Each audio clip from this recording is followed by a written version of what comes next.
Mic check. 1 2 1 2. Check check check.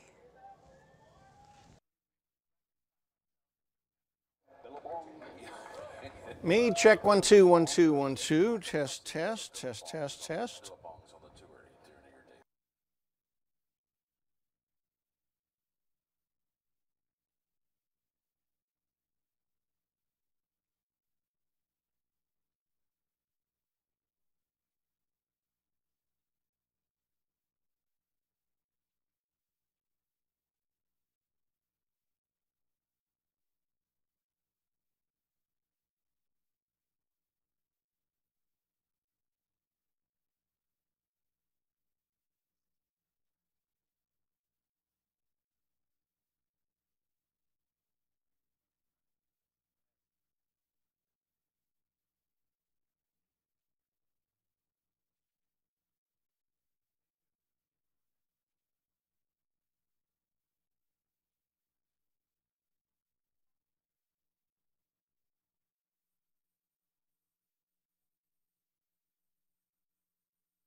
This is Channel 2 News, coverage you can count on. Good evening. Northern Nevada is now waiting for the test results for 3 potential cases of measles.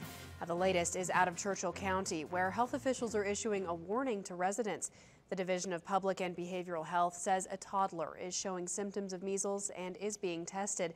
While the child is too young to attend school, there are a few places in Fallon where the virus may have been transmitted. Now take a look. If you have visited any of these places during the specific times, officials want you to watch for possible symptoms. The first is at Safeway on West Williams Avenue, but only on Tuesday, January 27th between 10 a.m. and 2 p.m. The second is the Walmart Supercenter on Reno Highway in Fallon on Thursday, January 29th between 10 a.m. and 2 p.m. Now finally, there is the Wok Restaurant on South Main Street on Friday, January 30th between 5 and 9:30 p.m. Now anyone who was at one of those locations at those times should look for these symptoms: fever, runny nose, cough, red eyes, and a sore throat, followed by a rash that spreads over the body. They say to watch for these symptoms for the next 21 days, and if you see them, call a doctor immediately. Now, in Washoe County, district health officials say it will be less than 24 hours until we know for sure if either of the 2 suspected cases here are measles. Since one of the suspected cases does involve a Washoe County student, the district is reviewing its protocol to stop any possible spread. The health district says a girl from Spanish Springs Elementary School and another adult have both been tested, and those tests have been sent to the lab. If it is measles, they warn it is very contagious. Dr. Randall Todd says his concern is for the general population because he says we haven't seen measles here since 1990 due to the vaccine. And complications from the virus can include deafness, blindness, and even death. If you're not vaccinated and are susceptible, then you can acquire this disease. So it's sort of a wake-up call that suggests that if you or your children are not vaccinated, this would be an excellent time to consider getting them to the doctor or to the clinic and have them vaccinated against this disease. Washoe County School District isn't taking any risks. They're treating the possible student case as if it is positive. They say they will exclude unvaccinated kids from affected schools in order to stop the spread. Measles is a vaccine preventable disease. We don't want to see kids come down with it. They can not only have side effects themselves, but they can communicate side effects to vulnerable populations who are medically fragile. That refers to kids who are too young to be vaccinated or people with other health issues that compromise their immune system. At Spanish Springs Elementary School, about 15 kids are being kept home due to lack of immunity. If the student does test positive, these kids will be kept home for 21 days. In Nevada, it is the law that students have to be vaccinated before entering public schools, except for 3 exemptions: religious objection, a medical reason, or if they're classified as homeless. Balchunas says those exemptions currently apply to about 3% of the student population, but that number could change. It's possible that if this did spread further, the health district would change those exemptions and or exclude kids beyond that perimeter that we're dealing with right now. The school district says for all other schools, it is business as usual for now.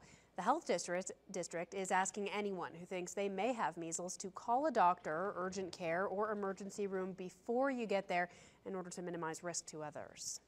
Well, tonight we spoke with family medicine doctor Amanda Magrini with Northern Nevada Medical Group on a special edition of Ask the Doctor. Here is her conversation with Wendy DeMonte this evening, addressing the community's concern over the possible measles cases. Absolutely. Big topic tonight. Let's start out with families from Spanish Springs Elementary School, where that one supposed case could be. What should they do? The best thing that they can do is just watch their children closely for signs of infection. High fevers, typically we see high fevers 104 degrees or higher. Cough, congestion, and red, itchy eyes, runny eyes. Those are the biggest things to watch for. Okay. For those who aren't vaccinated, kids and adults, should they run and get the vaccine? And if so, how long does that vaccine take to provide protection? Well, one of the things we do with potential exposures would be give them the MMR vaccine, the mumps, measles, rubella vaccine. And so it's not a bad idea if people are interested in being vaccinated and have not been vaccinated before to get that. We like to do that within 72 hours of exposure if possible, but any time getting that will help protect you. It does take a couple weeks really for it to reach maximal efficacy though.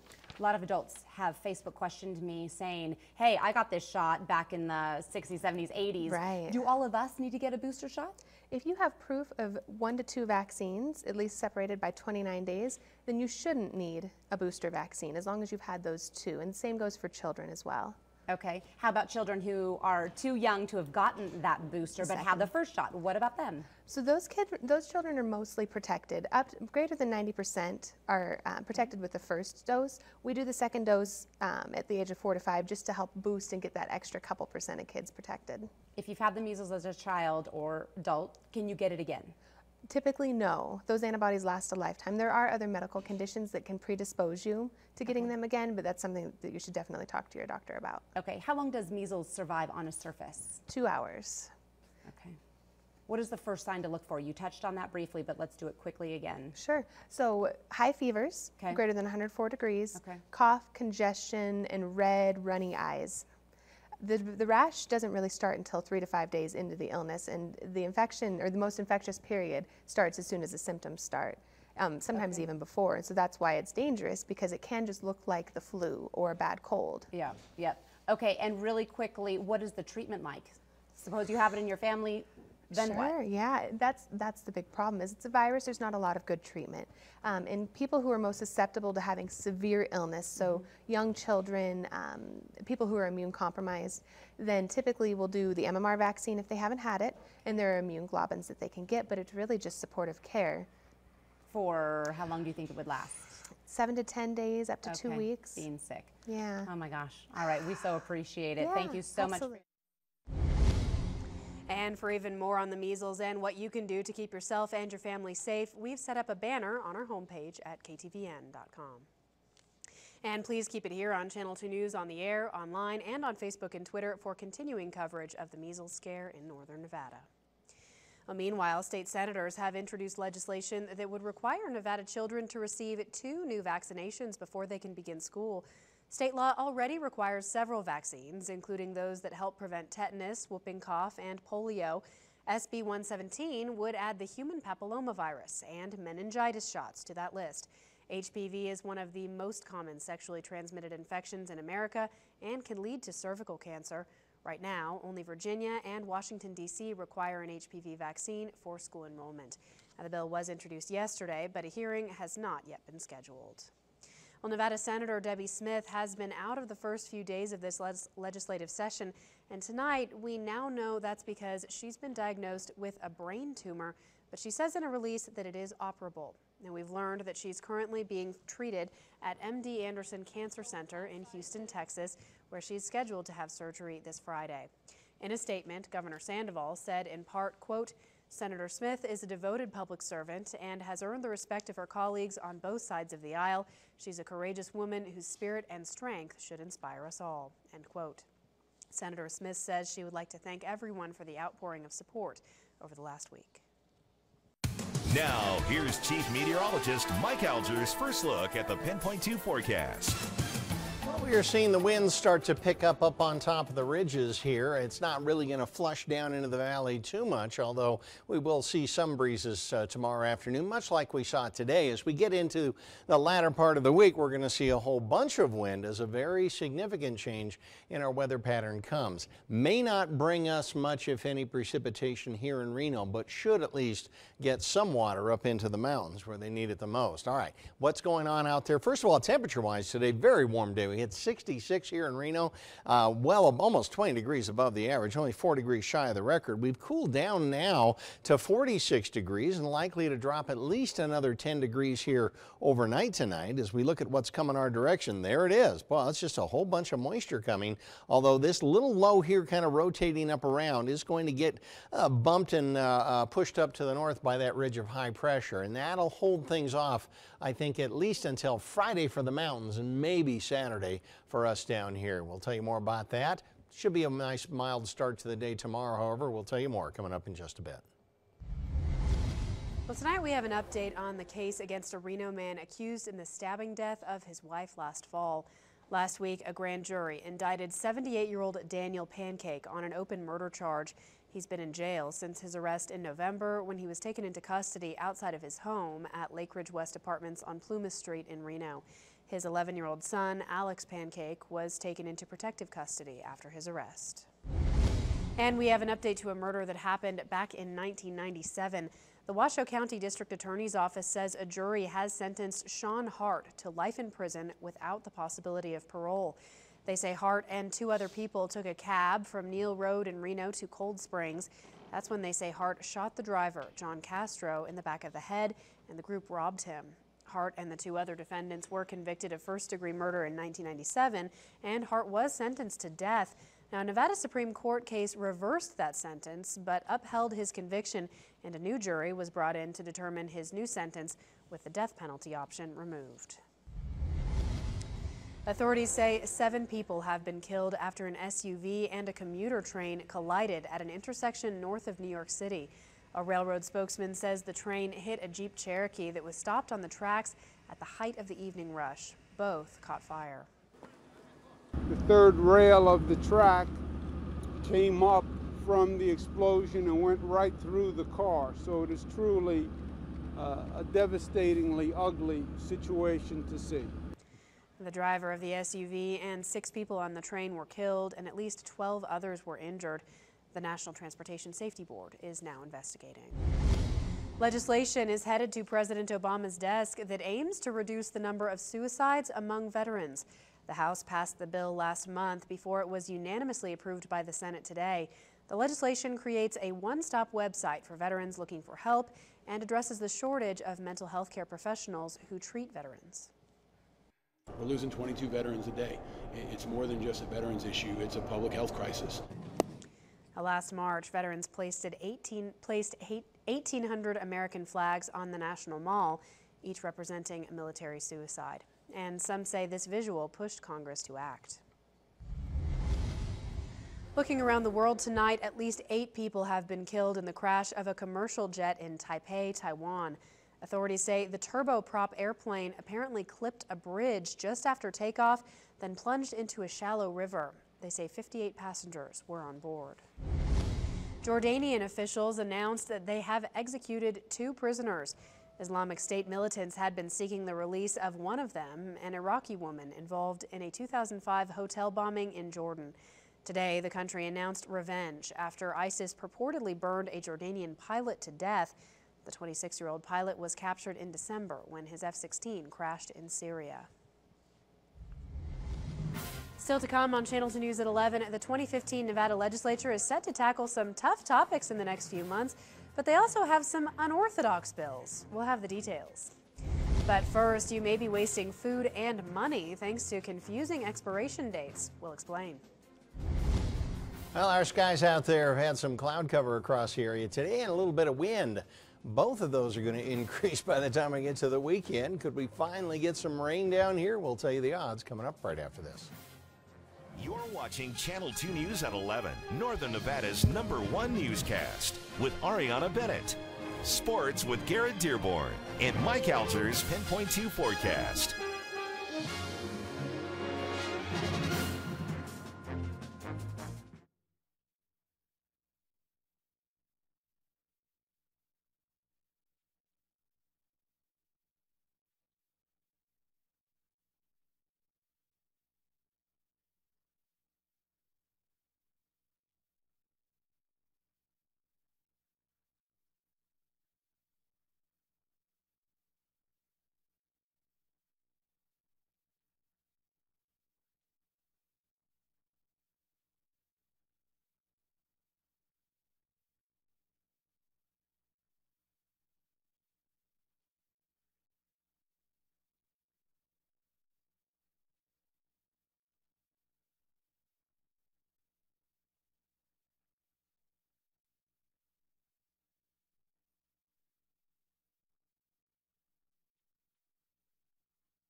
Channel 2 News continues with Chief Meteorologist Mike Alger's Pinpoint 2 forecast, broadcast certified by the American Meteorological Society. And we saw a few clouds were drifting across the area here today. We didn't have any showers. We did have some fog this morning, of course, because of the showers that we had yesterday, leaving a little bit of moisture on the ground level. That cleared off by the middle part of the morning, and by the afternoon, mostly mid and high level clouds coming across the area. A little bit of wind starting to pick up. Everything is going to progress very slowly over the next few days. We've got a storm system that's almost within sight out over the horizon off the ocean here, but it's going to take a while before it gets here. 46 degrees outside at the top of this hour here at the airport, 55% humidity. The air is significantly drier right now than it was last night at this time. We had dew points in the mid 40s. They've dropped down now to the low 30s, so I don't see a return of the fog that we had this morning. Barometric pressure isn't doing a lot, and the winds have died down completely. High today, 66, a low of 35. That's 66, almost 20 degrees above average, only 4 shy of a record. 35 is also 8 degrees above the norm here. Now, tomorrow temperatures are probably going to be just about identical. In fact, I think I've got the exact same forecast. We do have air quality that is in the good range on all the particulate and other pollutants, and the burn code is green as a result. All right, so we got a lot of cloud cover coming across the area, mostly high, thin stuff. We may even see that break up a little bit. If you look offshore, you can see, like I say, a lot of clouds at this point. We really are still a couple hundred miles offshore before that turns into any significant precipitation, with the main precipitation band right now and the jet stream kind of going way up there to the north of us. If we look at the future satellite and radar picture at this point, like I say, these clouds probably going to pass on by tonight. We may not clear out tomorrow. We'll probably have a few clouds here and there, but generally fair skies. And by 6 o'clock tomorrow, you can see that main frontal band off here. Now, this thing is going to start to turn a little bit real slowly by the time Thursday gets along. We're probably going to start to see some significant rain on the northern coast ranges of California. Still not quite getting into the Tahoe area by Thursday evening here, but that's probably going to pass on through Friday, and that's when we expect mountain rain with high snow levels, and then a lot of wind down here. Now, we will probably be shadowed out down here in the valley, at least here in the Truckee Meadows. Tomorrow, temperatures again very similar to today, 50s and 60s in the south, 60s all across the north here, mid 60s in the west, low 60s in the east, and in Reno tonight, 35 for our low. High tomorrow, 66, 65 in Carson City, upper 50s at Lake Tahoe. The neighborhood temperatures, again, if you liked what you had today and this morning, you're probably going to have just about the same tomorrow. Low 30s to mid 30s for your lows, mid 60s most everywhere for your highs. All right, Lake Tahoe tomorrow, partly cloudy. We will see the wind pick up mainly in the afternoon, gusting to 30 at the lake, 75 on the ridgetops. High in the upper 50s there, mid 60s here tomorrow with partly cloudy skies. Our winds will pick up again 10 to 15, maybe some local gusts as high as 30 miles per hour. Thursday, winds starting to pick up with some clouds. Friday, we are going to be windy, blowing dust down here, probably more than precipitation. Mountain rain should start on Friday. Saturday is our best chance, mainly very early Saturday or perhaps late Friday. Sunday and Monday, a chance of some showers before we finally cool things off. Snow levels staying fairly high until maybe Monday. Could lower down to the lake level by then. All right, something to look forward to. Okay, thanks, Mike. Coming up, the FDA has approved a new drug to treat breast cancer, and officials are warning that some dietary supplements might not contain what you think. We'll have details on both in Health Watch after the break.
In Health Watch tonight, the FDA has approved a new medicine to treat postmenopausal women who have a certain type of advanced breast cancer. Now, the drug is approved for women who have not previously taken other drugs and who have tumors that do not contain a certain protein that causes cancer cells to divide and grow faster than usual. The injectable drug is intended to be used in combination with another cancer drug known generically as letrozole. The New York Attorney General says an ongoing investigation has found numerous store-brand supplements are not what the labels claim. He sent letters to GNC, Target, Walmart, and Walgreens, saying the ingredients in the supplements could not be verified or they had ingredients not listed on the label. Tests ordered by the state found 4 out of 5 bottles of the supplements didn't contain any of the herbal ingredients on the label. The state has asked the companies to provide detailed information on production, processing, testing, and quality control for its herbal supplements. Well, we've all seen them, the dates stamped on basically everything at the grocery store. Well, one advocacy group says those dates are confusing and many consumers are tossing out good food and money because of them. Chris Van Cleve has the story. From milk to meats, salad to cereal, if it's in the grocery store, it's got a date on it. Some say use by, others are marked sell by, and some just have a date. But what do they mean? Well, that's a good question. I don't want to eat something that's expired. But Peter Lehner from the National Resources Defense Council says these dates are not expiration dates. You don't need to throw it out if it's past the date on the label. The NRDC estimates 9 out of 10 Americans are confused by the dates. A family of 4 throws out about $2,000 worth of still edible food every year. The dates are up to the manufacturers. There's no federal standards for food safety labeling for anything in this store except infant formula. Lehner says many foods, if stored properly, can last long after the labels say. Milk at least a week past the printed date. Eggs can still be good 3 to 5 weeks after you buy them, and many canned products last up to 5 years. The Grocery Manufacturers Association tells us the dates indicate freshness, but admits changes are needed. We are working to improve current code dating practices with the goal of creating a uniform global standard that will make it easier to interpret date labels. You've got a sell by, you've got a use by. Lehner says until then, consumers should use common sense. You can open it and smell it, you can take a look at it, and for most things you'll be able to tell whether or not it's still good. Chris Van Cleve, Channel 2 News. Coming up next, we'll take a look at some topics you might not think the state legislature would need to discuss.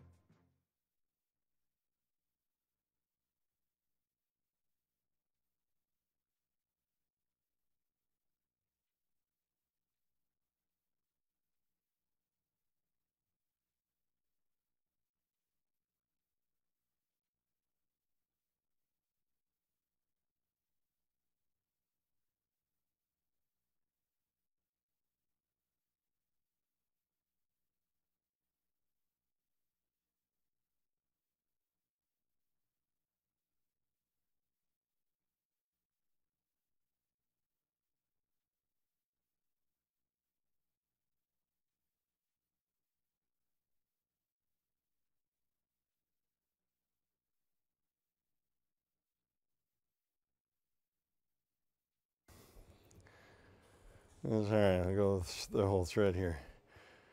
Subject, that awful beardlet.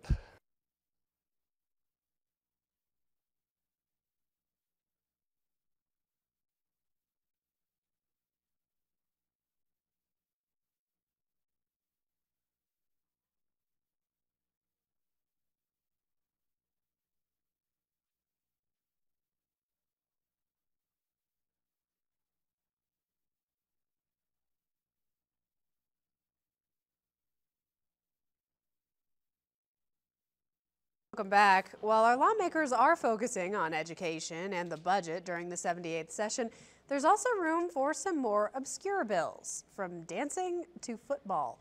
Now, one bill draft request would make Nevada the 32nd state to adopt square dancing as its official state dance. It is already the national historic dance. Another BDR aims to make pecan punch our state drink.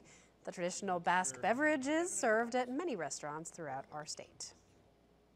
If you're old Nevadans, you understand the Basque history of our great state, and pecan punch is one of those histories. And Assemblyman Harvey Munford has a BDR that would ban private high school teams from playing in the postseason. He says schools like Bishop Gorman have an unfair advantage because of their ability to recruit athletes and offer scholarships. In Cone Zone tonight, we have an update on a story we first brought you last week involving the improvement project on the Pyramid and McCarran intersection. As you can see, today RTC started demolishing the first home in the area of the intersection, which will be widened to improve traffic flows in the area. RTC says 60,000 vehicles travel through that intersection every day, and it's one of the most congested in northern Nevada, which also makes it more dangerous.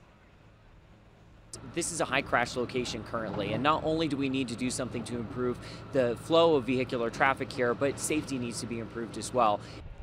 67 homes, 3 businesses, and a church were all acquired to make way for the improvements. Demolition should be finished by late spring, and then work will begin on the intersection, but the project won't be completed until 2017. Coming up in sports, another full slate of games on the high school basketball scene. Garrett checks in on the highlights, but also It's right around the corner, and the silver and blue is getting back a key player they lost from last year's team. I'm Dallas Kolodny, and coming up in sports, here from Carly Hopkins.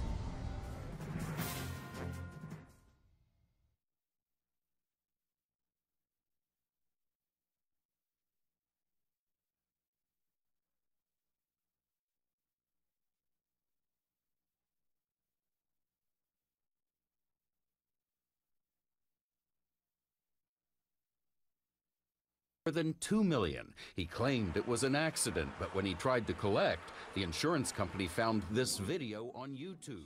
Sufficient evidence to deny the claim and convict the driver of what the industry calls the largest single car insurance scam in history. As an insurance fraud investigator, social media is your friend. Social media is an amazing tool. In fact, it's become standard practice for insurance fraud investigators to use powerful data mining software to comb through hundreds of social media sites. From matter the origins of preferences for facial hair, I'm archaic enough to appreciate the results of men's shaving.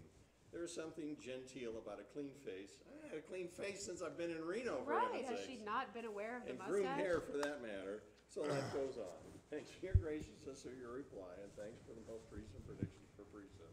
They don't like your goatee? Oh, you didn't hear this. They called it a beardlet. Yeah, listen, Mike, that awful beardlet.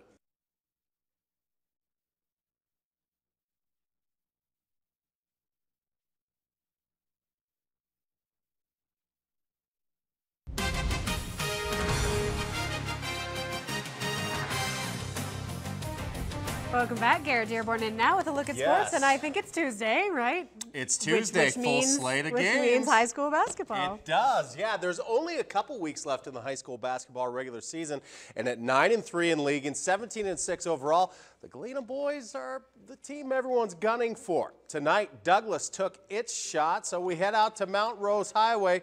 Early on, the Tigers had a 2-point lead. So the Grizz work the ball down low to their big guy, Zach Lessinger, and he's kissing a little glass there and gets the lay-in to go. We're all tied up, but the Tigers answer on the other end. It's Connor Lyons from the corner, banging the 3-ball. Lions led the Tigers with 12 points, but Galena rolls 54-35. Bishop Minogue visiting Damani Ranch, and Nevada assistant coach Doug Novsek watching his son Derek play for the Miners. Final moments of the first, sharing the ball well. David Nicholas slashes to the hoop, gets the easy layup, but the Miners push the other way. As the clock is winding down, it's Novsek drilling the 3. He had a game-high 26, and Minogue wins a tight one, 61-60. And staying at Damani for the girls' game, the Miner girls like to run, and it's Tawny Henderson dropping in the fast break layup here.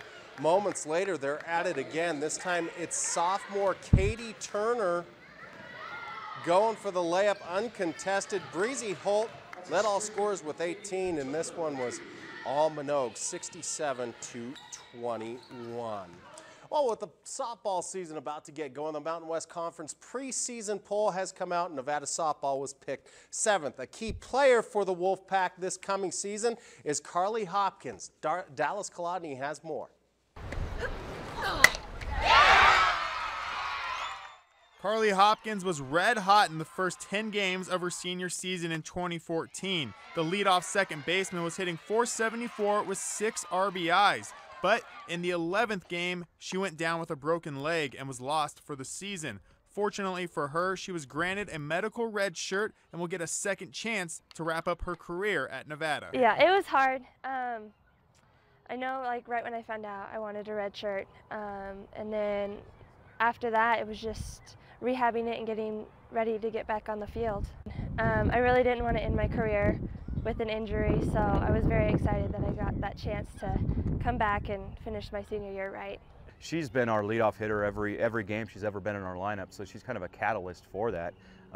So there's just really no way to quantify how important she is to both our offense and our defense. Now, another thing about Carly is that she's a local girl. She graduated from Spanish Springs, but she's not the only local on the team. There's actually quite a few girls who get to play right here at Hickson Park in front of their family and friends. It's been a big honor, and it's been really amazing. I've been able to play in front of my friends and family every year, and it's a dream come true. It means a lot. It means a lot to be able to play in front of my family and friends, and kind of show everybody that you don't have to go anywhere to go to college to play ball. You know, you can just play in your backyard, and that's what it means for me. It's really, really exciting and rewarding. It's nice, you know, like growing up you always watched the University of Nevada and you were always kind of a part of the team, or you felt like you were, so it's kind of like, you know, growing up here and then actually getting to play for them is kind of like a dream come true. The ladies will open their season in Tempe, Arizona on Friday with a doubleheader against Fordham and Portland State. Dallas Kolodny, Channel 2 Sports. Not Darlis Kolodny, Dallas Kolodny. We've all been there. Thanks, Garrett. Yeah. We'll be right back.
Mike, we've got some possible storms on the way. And keep in mind, here on this side of the mountains, we're going to lose a lot of it. We're going to get shadowed out, but a lot of wind here. Rain, best chance for us early Saturday morning, maybe Sunday, Monday as well. The mountains could see a lot of rain, high snow levels. All right. Good night, everyone.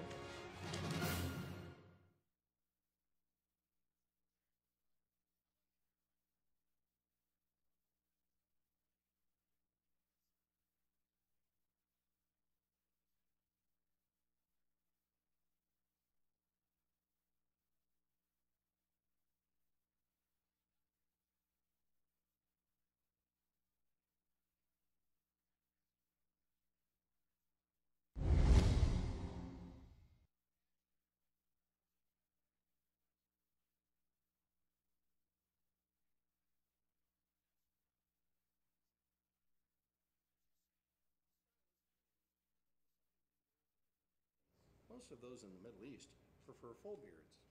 Cheers. That's awesome. Yeah, just all the way up to girls b-ball. Beardlet. It's my new favorite. Beardlet. Beardlet. Whoop. Yep, I've still got a microphone on. Hard to walk away with a microphone still on. I had a lady yell at me once because I was speaking in Ebonics.